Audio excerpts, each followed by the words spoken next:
Hi friends, இங்கே பாருங்கள். இது வந்துட்டு நம்ம ஏற்காட்டில் மொடவாட்டு கிழங்கு, ஆட்டுக்கால் கிழங்குன்னு சொல்லுவாங்க. இது பார்த்திங்கன்னா நம்ம கை கால் வலிக்கெல்லாம் சூப் வச்சு சாப்பிட்றது, ஜாயிண்ட் பெயினுக்கெல்லாம்.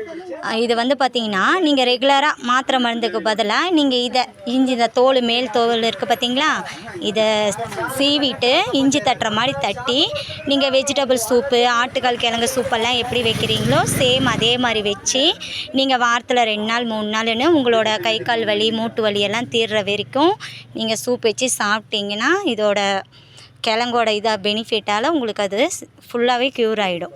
இது பார்த்திங்கன்னா நம்ம ஏற்காட்டில் கிடைக்கிது. சீப் அண்ட் பெஸ்ட்டாக ஒரு 100 ரூபாய்க்குள்ளே தான் இருக்கும். நீங்கள் சப்போஸ் ஏற்காடு விசிட் பண்ணிங்கன்னா இந்த கிழங்கு எல்லா கடைகள்லையுமே மேக்ஸிமம் கிடைக்கும். நீங்கள் ஆட்டுக்கால் கிழங்குன்னு சொல்லலாம், மொடவாட்டு கிழங்குன்னு சொல்லலாம், சேம் இப்படித்தான் இருக்கும். நீங்கள் இது தேவைன்னா வாங்கிட்டு போய் உங்கள் பெரியவங்களுக்கும் கொடுங்க, நீங்களும் வச்சு சாப்பிடுங்க.